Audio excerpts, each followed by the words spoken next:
right. Good morning, and to you, Steve, good afternoon. We are here with Mark McGowan from ATG-IT. And Steve, you want to give us a little background about yourself? Yeah, hi Steve, good morning. I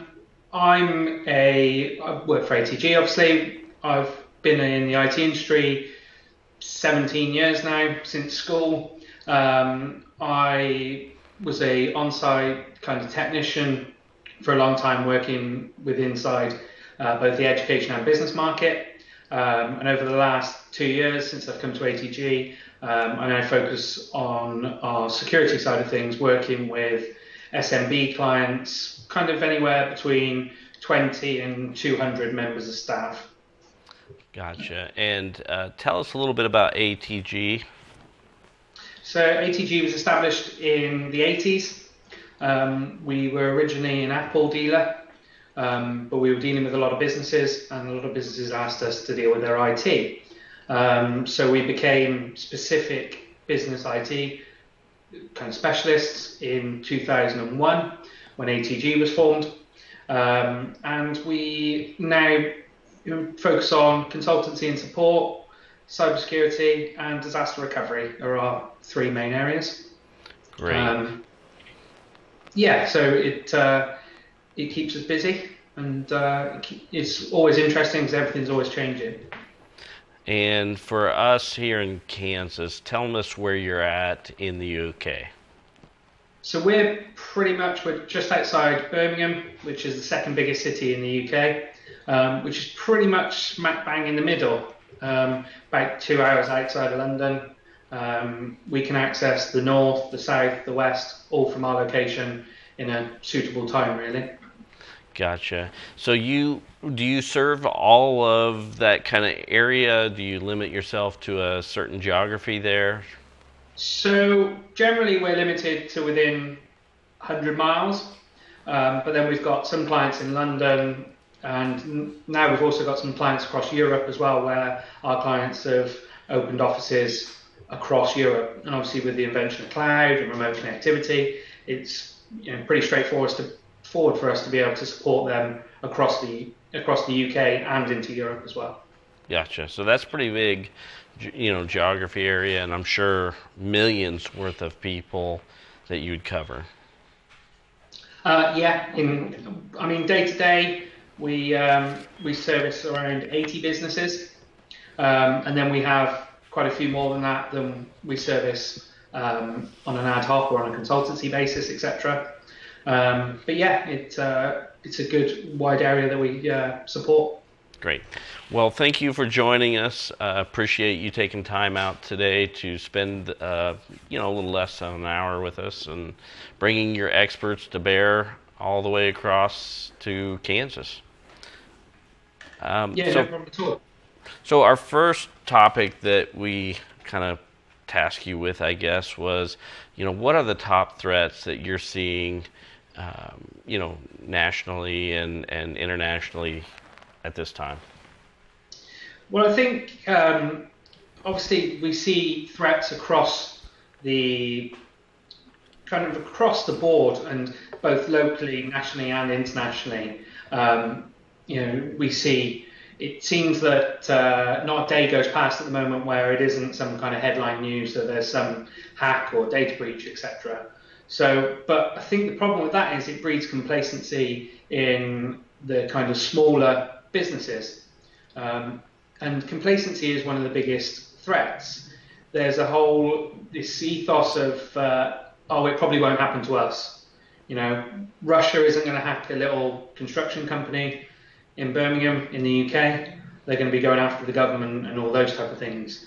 And likewise, we've had a lot of big security hacks over in the UK from like a mobile phone company called TalkTalk, where there was a huge data breach. Another mobile company called Carphone Warehouse, a chain of pubs, and then things like Sony, etc. These kind of headline hacks.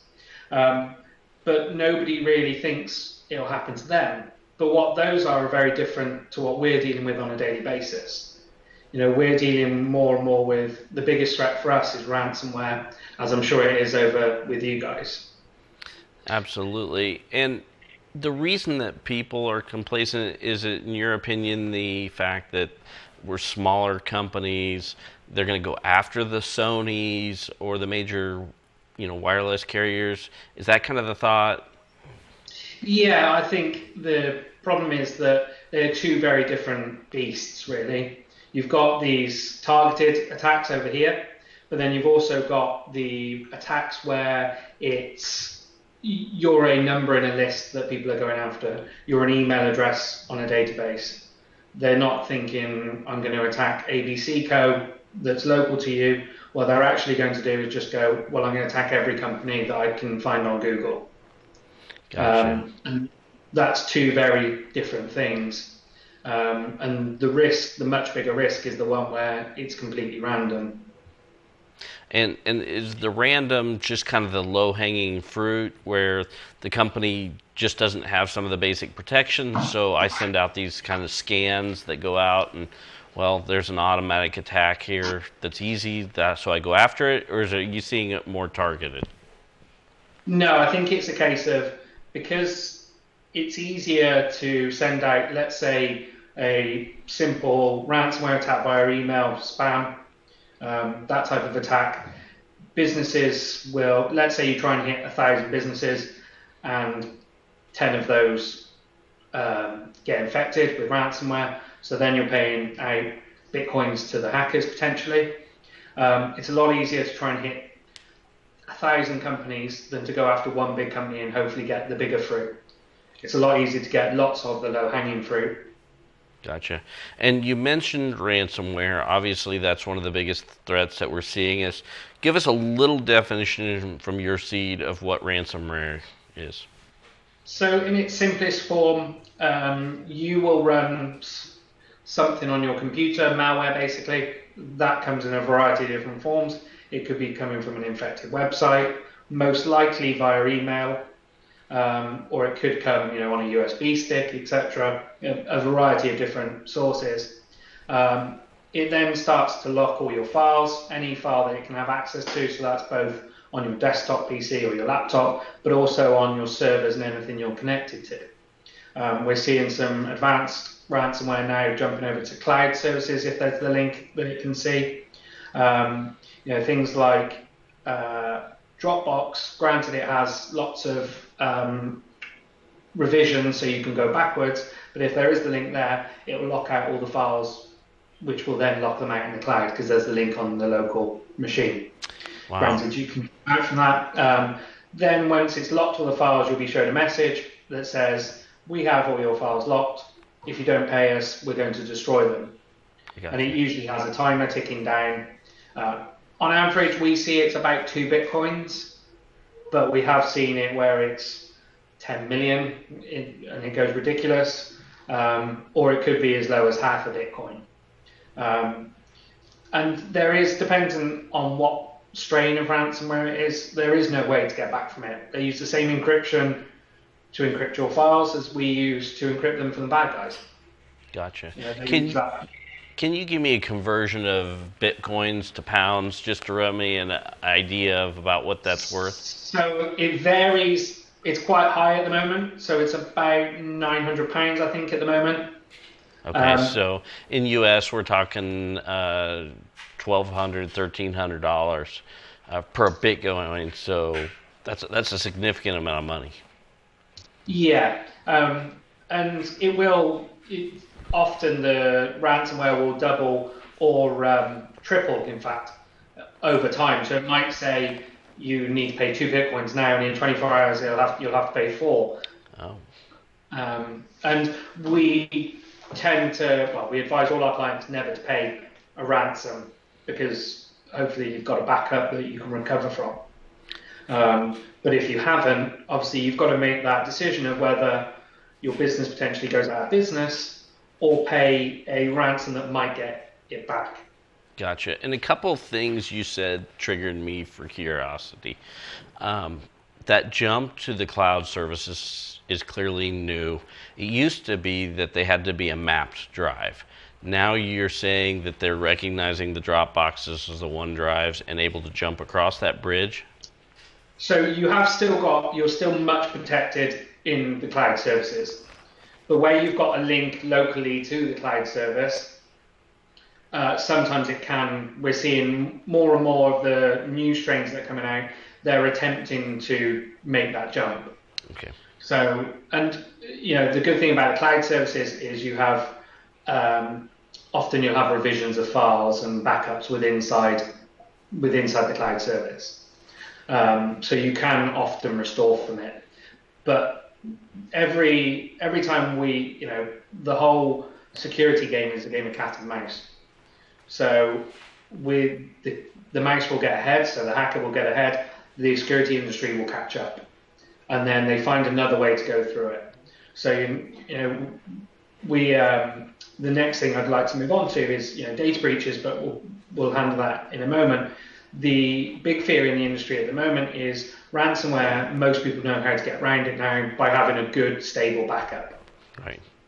If you have a good backup, you can restore. Depending on what backup you use, you've got a quick way to recover, or at least some way to recover. Where we're seeing a risk now is they go, okay, well, we've locked your files, and we're going to release them publicly. So that changes the game completely, because then it's a much bigger decision of whether you trust that they've actually got those files and they're going to release them, or are they lying to you and just hoping that you're paying. You could check, you could go through the firewall, you could see the traffic that's gone through the firewall, etc., to the IP address of the hacker's computer, and you could work that out. But that's going to take a bit of time to work out, and that's going to be the next step with ransomware as we see it. Wow, that's definitely upping the game for ransom for sure.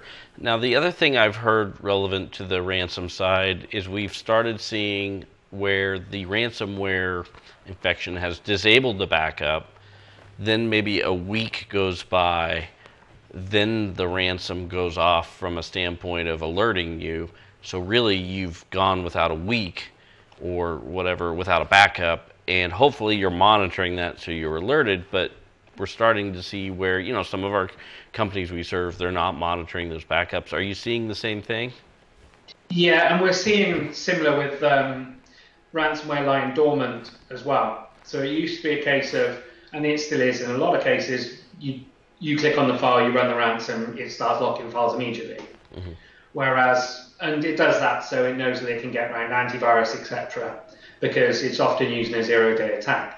But the more advanced ransomwares now will wait and hold off because it knows that it's got, say, 5 days of backups. Let's say everyone backs up Monday, Tuesday, Wednesday, Thursday, Friday, and then they go back to hard drive 1 on a Monday. So it's on all 5 of their backup drives.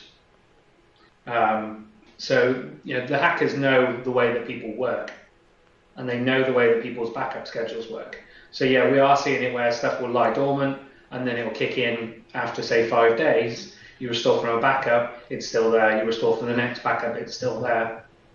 And it becomes a lot more difficult to restore then from the infection. Great. Well, I say great, but you better have good backups. That's the ultimate protection from this, but also paying attention to making sure that those backups are running. Make sure you have the most recent threat detections for things. But you had wanted to move on, so I'm going to let you take us where you want to go.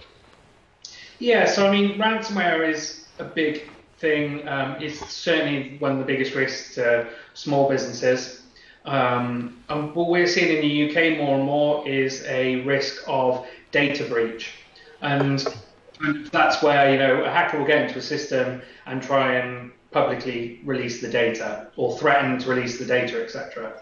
And this is all driven by, in the UK and across Europe, we have a new data directive called GDPR. So with GDPR, it's starting in May 2018. You will potentially be fined 4% of your global turnover for a data breach. So data breaches are becoming more and more prominent and bigger risk. So we've had a big one this week in the UK, 270,000 records of a payday loan company was released. Well, they were breached, and it becomes a big headache for that business. We're not seeing that at small business level, but everything we generally see at big business level will eventually come down to small business as well. And the threat from these is obviously the fact that the records are out. But my worry as a small business is I probably couldn't survive that press. Meaning I may not want to do business with that small business because I know that the records are out there. Is that the main threat that you're seeing, or are you seeing other pieces? Yeah, well, the big threat would be obviously to your reputation as a business.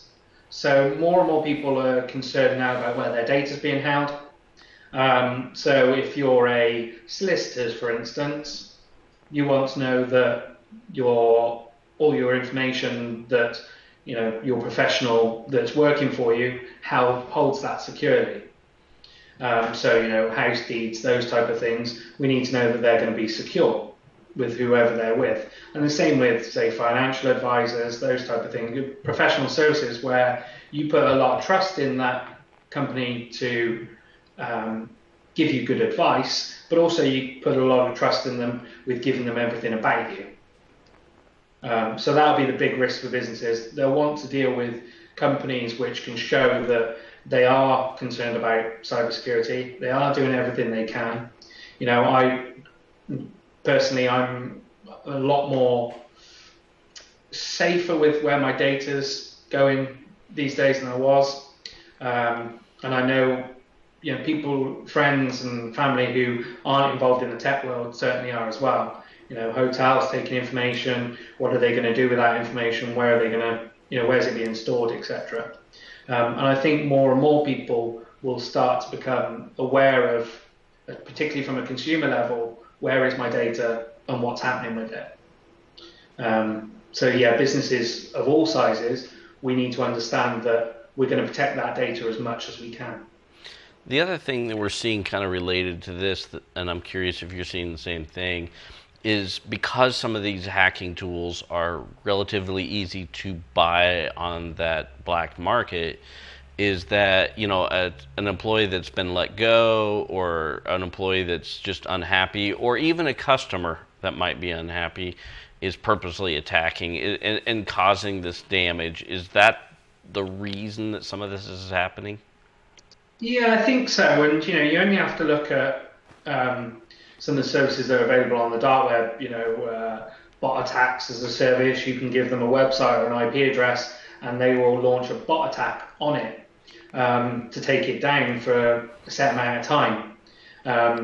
And smaller businesses, particularly SMBs as we call them, where they haven't got big intelligent systems that can layer it and load it into different sites. It's just going to take down the site or your IP address, etc. And it's not expensive to run those services.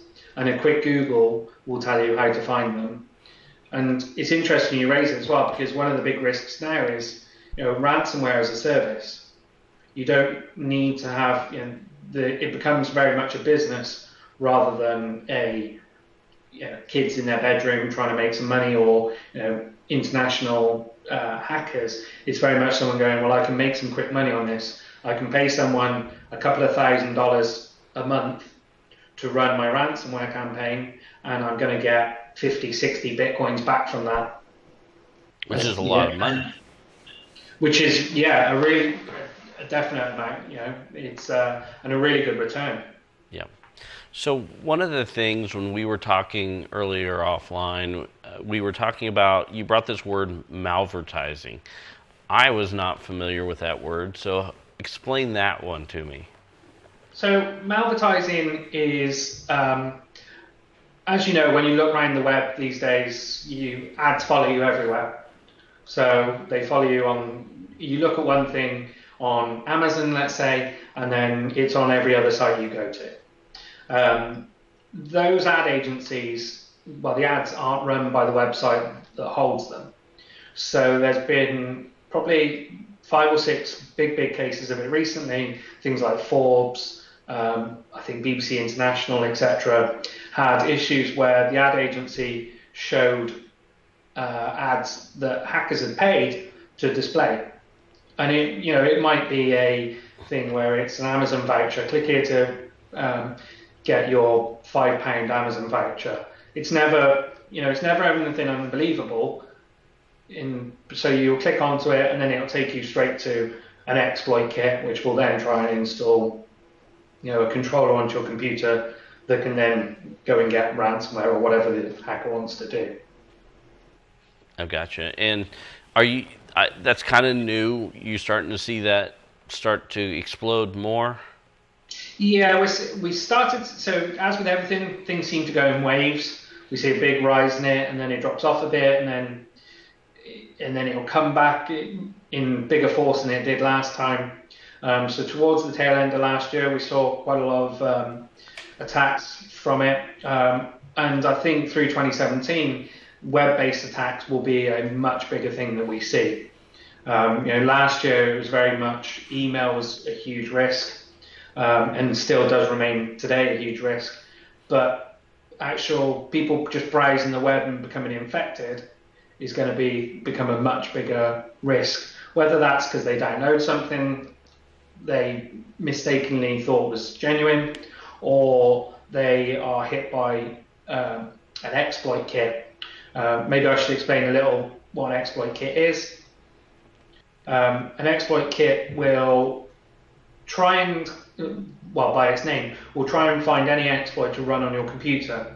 Obviously, there's lots of protection on most people's computers these days, but things like JavaScript, for instance, a lot of people don't update it because it pops up when you're watching Netflix or when you're doing a big presentation. It never pops up at the time when you've got 10 minutes at the end of the day to do all your updates. It will always pop up when you're not wanting it to. But when you don't update that software, you've left a gap in your cybersecurity. So if there's a update here's the previous version. The gap in the middle is where the hacker knows how they can get onto your computer. So you can buy a tool that will look for these exploits. It might be a Windows update that's been missed. It might be Java. It might be Flash, those type of things. And it will manage to run on your computer without your knowledge, basically, because it's allowed one of these gaps in one of these pieces of software will have allowed it to. So all you've done is browse to a website, it's redirected you to an exploit kit, and then it's managed to get onto your system, and you probably wouldn't know about it. They call it drive-by attacks because that's pretty much what it's like. You go to the website and then straight onto your system. Gotcha. Now, one of the things we've started utilizing here is OpenDNS, which now I believe is called Cisco Umbrella. Will it help protect against some of that malvertising and these kind of rogue sites? Yeah, so Umbrella is a brilliant service. We use it with our clients. All our clients' endpoints are protected by it. What that's great at is, obviously, they've got a huge amount of endpoints across the world. You might be unfortunate that you're one or two or the first 10 that do get infected by that zero-day attack, but then it will report back and you'll know that that's an infected website, so it'll block it. But it also looks at its own database, but then it also looks at the risks based upon what's embedded within inside the site. So they're the type of things that Umbrella is constantly looking for, and it will protect you against things like malvertising and infected sites. Because we used to have to worry about, in the UK we say guns, gambling, porn, and those type of sites that firewalls used to traditionally block. Yeah. Nowadays it's not so much the risk of going to a dodgy site, let's say, but it could be a site that you've been to plenty of times before. Now, with content management systems such as WordPress that the whole web is run on, most people will run them, but a lot of people aren't updating them and keeping them up to date with their patches and all their type of updates and all the plugins they use. They're not keeping them up to date. So again, they can be exploited, so that when someone goes to your WordPress site that you've left unupdated for 18 months, they're getting infected with the virus that people have embedded inside your site. So it could be, a perfectly genuine website that these people are going to that infects it. So things like Umbrella are great at, and OpenDNS is great at protecting against. Great. So, changing topics for you, one of the things that you brought forth was the mobile devices. You specifically mentioned Android. What threats are you seeing in that market? Yeah, so the reason I specifically mention Android is though iOS have had some malware incidents over the last couple of years, the problem with Android is, well, the problem and the benefit of it is that it's open. So lots of people like Android because it's a nice open system, you can do what you want with it, you can install what you want on it. But that comes with a huge security risk. So, if you download an app outside of the genuine stores, etc., or from non-approved developers, you don't know where that software came from, and you don't know what's included in it. So there's big risks at the moment where, and I think particularly with things like kids using Snapchat, etc. All kids want to save Snapchats when they come through. You can easily put on Google here's how to save your Snapchat, click this link, download this to your phone, and then it becomes a remote access tool in the background of the phone. So then it can access all the files, the web browsing history, the location, etc. And then it could connect back to the network, and then you've potentially got another risk there. So Android is particularly bad for it. I mean, I use an Android phone, but the reason I use an Android phone is because it's open and I can do lots of stuff with it. The Apple side of things is much more secure because they do a lot of approval and you can only install things through their app store. It's one operating system and they keep control of one operating system and one set of updates. Whereas Android, there's hundreds of different versions of it and hundreds of different updates, etc. It does add a big headache to people, more from a personal perspective than a business perspective. But anything that's a risk to a person is also a risk to the business as well. And I could see the reason that being is you're saying, once they have access to that phone, if you have, let's just say, a OneDrive or whatnot for 365 for business, now I have access potentially into that realm. Is that the business threat? Yeah, so you obviously don't know what that Riat or remote access tool in the background can potentially do. So it will have file and folder access to the phone usually, so it can see. So if you've downloaded a spreadsheet or a document, photos, etc., the business side of things, it could read it with inside the file system. And then, of course, they develop all the time as well, so we don't know where it will go to next. So it could be a case of, well, it could phish your password because it's got a keylogger in it. So next time you go to access your OneDrive, it's going to keylog your keystrokes, and then it's got your password. So then it can go and access the corporate network using your password. Yep, that sounds definitely like a threat. So I'm going to move you to social media. Obviously, the social applications, the Facebook. You've already talked about Snapchat, some of those things. What are you seeing on that route? Well, I mean, let's focus on Facebook to start with. We see a lot of different things on Facebook. So from fake events where it looks like it's going to be a great event in your local location. For instance, you guys have Ninja Warrior over in the US. They will say that there's a local thing you can go and do, and it's going to be the Ninja Warrior course. So everyone thinks, oh, that's great, I'd love to go and have a try at that. These events get, say, 15,000, 20,000 people who are clicking attend in. Then they will go on and say, send out a link saying, oh, here's how you can get your early bird tickets, and here's how you just download your ticket here. And then he'll download the ticket, and obviously that's then virus. But also, we see a lot of phishing applications where it's going to try and get all your information for you on social media. Facebook's pretty good at telling you now what it gives when you go to run an application, what information it's going to give you. What information you're going to give to the application. But there was a case last year, we saw it a lot in the UK, and I imagine it was global, is it told you your most used words on Facebook. But from giving access to that application, you gave them all access to your locations, your IP addresses, your photos, everyone you're friends with, all your contacts, etc. And it was only to find out some words that you used on Facebook most. And so that whole, it leads on to, if someone's got all that information, often they can build quite a big picture on you.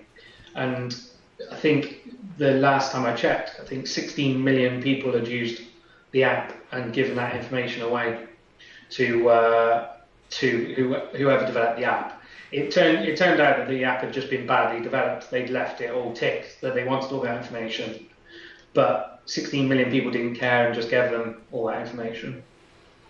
Which ultimately, I assume that leads to like a spear phishing opportunity where somebody could start doing these calls into a business to capture banking information, HR information, call it what you will. Is that what you're thinking they could do? And it's more, so you could do that, you know where people work and you can start building links, etc. But often, people's passwords are based upon where they live or their pets' names or their mother's maiden name, all those type of things. Lots of biographical stuff. And all that biographical stuff is quite easy to work out if you have full access to someone's social media, footprint, as it would be. But as you raise it, the whole social engineering with the telephone is a big risk. We're seeing it more and more over in the UK where we work, for instance, with a lot of property companies, and the property companies put these huge boards on the outside of buildings, and it says who the main contractors are, who the solicitors are, who the lawyers are, who the developer is. So they're giving all the information away that they can quickly build up a bit of information, a dossier on who's working with who. And we'll have it so that someone from the construction company will ring the developer and say, "Hi, I'm Jeff. I'm new in the accounts department here. Just introducing myself." And he might, over the next 4 to 6 weeks, call back a few other times saying, "Just need to query the last invoice. I just need to find out a bit more information." So he really builds a relationship with the accounts department, builds a good relationship with this person who doesn't exist, is a hacker or a criminal. And then after, say, 4 weeks, 6 weeks, Jeff will ring up and say, "I need to change my bank details." So the account you're paying into needs to be changed. So then in that case, what happens is they obviously change the bank details, construction begins, they send all the money over to the wrong bank account, into the criminal's bank account, and then the actual accounts department are ringing up and saying, why haven't you paid us? We can't start construction. That's it in its simplest form, but it does happen quite a lot. And you can't really put technology in place to stop that. That's why things like training is good, but also policies and procedures. So if one of your suppliers or customers rings up and asks to change bank account details, then make sure that 2 people are signing that off, etc. Gotcha. And you and I had talked about it's a training, because really the problem here is between the ears, is getting the frontline staff that's answering these calls, those kind of things, to question the validity of the data.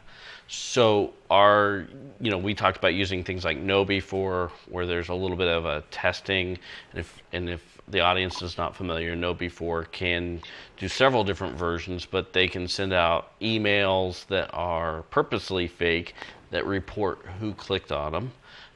They can even do now the telephone testing, so that they're trying to do some of the things that we talked about, and you can do both. Is that the training that we're kind of discussing here? Yeah, so KnowBe4 is a great service. It allows you to test people, but know also after they've been tested, but also that they've watched the videos, etc., to update their knowledge, because training's probably the best line of defense that you're going to have. Technology may fail, but hopefully a person wouldn't. And I think it's something a lot of companies forget, that you can spend millions of dollars on one side of the ring, on the world's best firewalls, antivirus, all those type of things. But if you've got a user that keeps clicking yes onto something, or is putting in a USB stick that they don't know where it's came from, or when a telephone call comes through, accepting it and actioning it, there is no technology that can stop a person. Well, and a lot of the companies we deal with just say that our employees wouldn't do that. And it's funny, I was in a group yesterday, and they were run the know before test, and the employee base had a 30 to 40% pass rate, which means 60 to 70% of the folks clicked on the bad emails.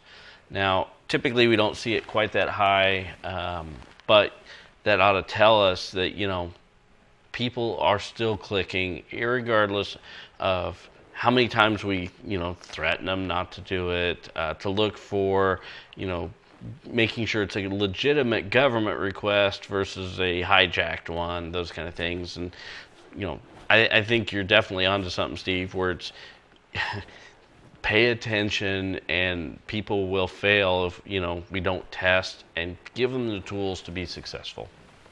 And I mean, so I'll come on to a funny story, but the good thing about Know Before is training's great, but people can forget it after a couple of months.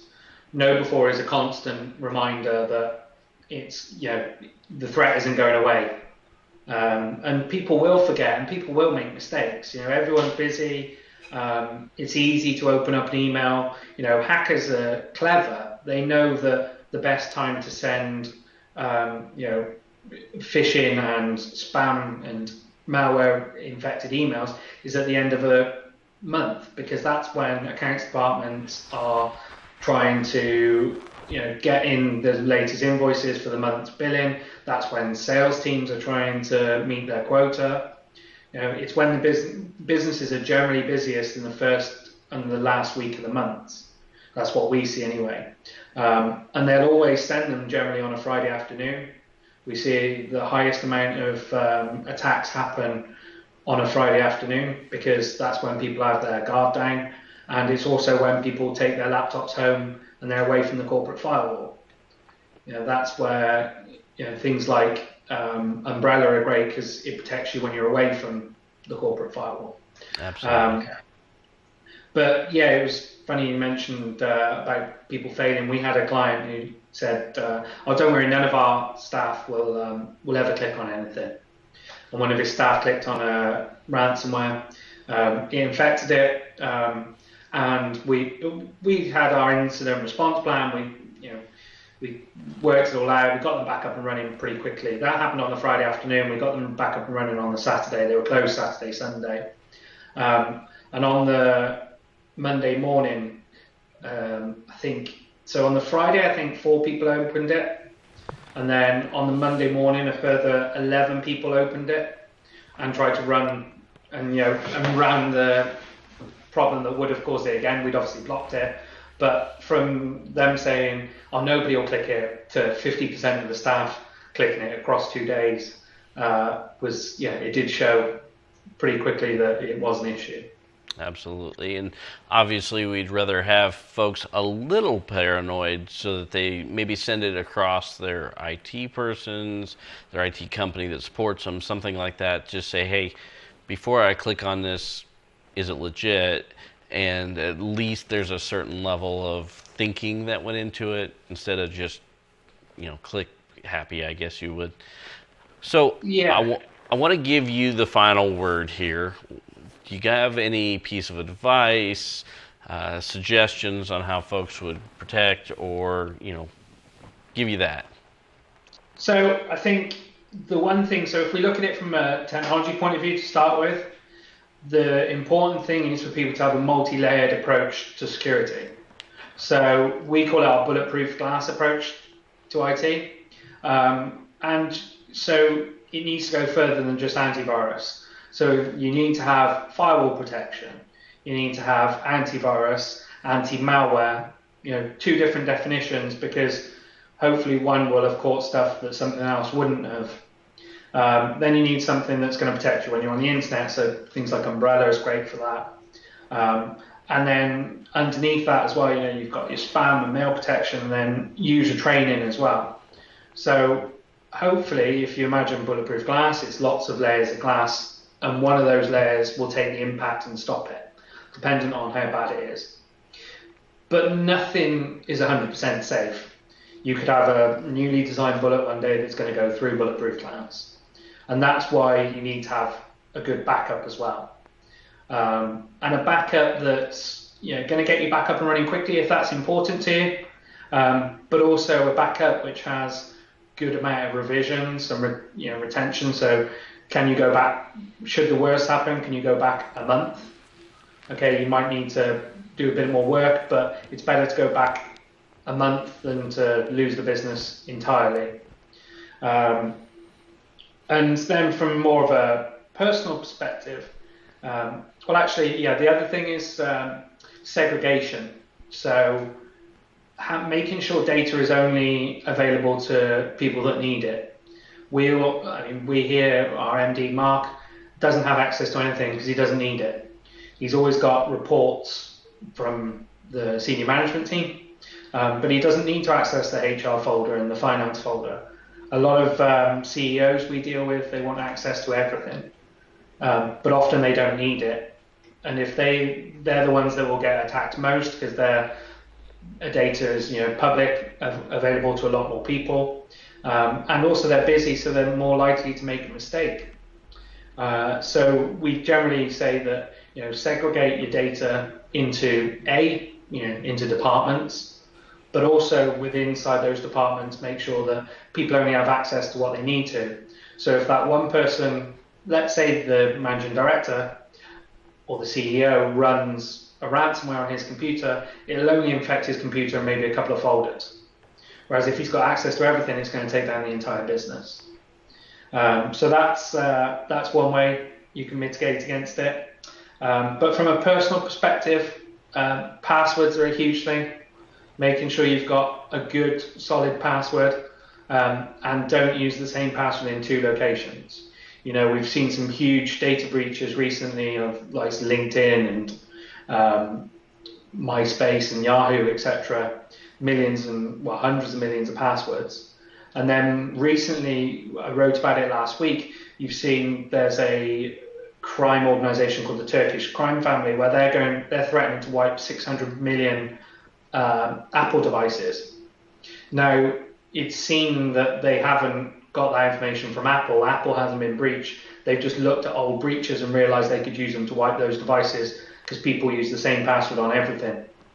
So they might have got that information from the Yahoo leak, and they've just tested it and seen if it works.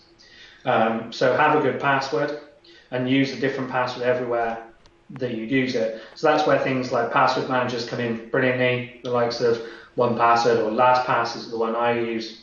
And if you can do, obviously two-factor authentication is really good.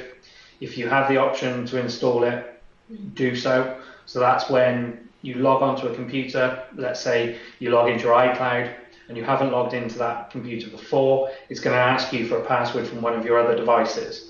So if a hacker does get your username and password, they'll try and log in, they won't be able to because they won't have that secondary password that's on one of your other devices. And yeah, user training from a business perspective, I think it's really important. User training is it's imperative in this day and age, that users understand, and it needs to be every user as well. I speak to companies and they say, well, we'll just do the management team and they'll be okay and they'll tell people about it. It needs to be everyone from the janitor up to the CEO, because they're just as much as at risk to the business as the top people.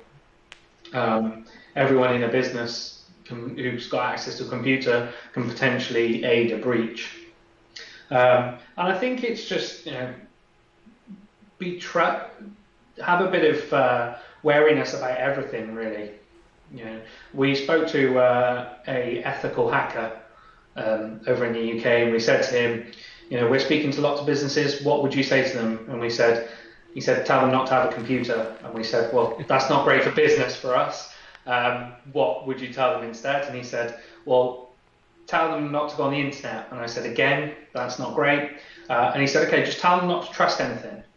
And I think that's a really good way of being. So, if you don't trust everything and you always have that bit of skepticism about it, and I think, my grandparents, my grandmother, when she uses the internet, she doesn't trust anything. I mean, she doesn't trust people that ring her on the phone. She doesn't trust anything to do with the internet. I think if people were a bit more like that, it ups their cybersecurity. I often say to be more like a grandparent because they don't trust anything. The opposite end of it is kids, they trust everything that they see on the internet. So yeah, it's about if you have a bit of sense about it, and get a second opinion. One of the things I say regularly is an IT department or your IT services provider would much rather a quick call to say, is this a virus? And then say, yes. It's much easier to do that and spend 30 seconds with you explaining it than having to spend days recovering your system. Gotcha. So you dropped us a lot of serious knowledge there, and it was completely serious. And I want to give you something I didn't forewarn you about. We got to end this with a little bit of fun. So okay. you've never been to Kansas, right? No. What if I was to ask you to tell me something about Kansas? What would you say? I know the NFL teams, the Chiefs. And I'm going to tease you because that's actually Missouri. I know that makes no sense. Is it? Yeah, they're actually Missouri. So I'm going to ask, do you have anything else on Kansas? You've got some pretty good barbecue there, is that right? There you go. Great barbecue in Kansas for sure. Absolutely. And beef, right? Yeah. Well, I live in Hereford, and that's where Hereford beef comes from. So you guys have a lot of that over in the States. Yes, and, we do. Yeah, that comes from where I live. Nice, like it. So I really appreciate your time spending it with us. Thanks so much. I hope you have a great afternoon. And you're pretty lucky because you get to go on a 4-day holiday starting tomorrow, whereas here in the States have to work. It's it's nice. We get a nice Easter break. We get Good Friday and Easter Monday off over in the UK. Well, you can think about us while we're slaving away trying to protect all these folks. And of course, the folks watching, if they want to get any messages over to Steve McGowan, they can email me at sriat@next-tech.com or give us a call here at Nex-Tech, and I can relay your messages over to Steve. And of course, if you're in the UK and watching this, feel free to reach directly out to ATG-IT, and they can help you out for your needs. Thank you again, Steve. Thanks again. Yeah, it was great. It was great to connect. All right. Thank you. Cheers. All right. Thanks, Steve. I really appreciate it. No problem at all.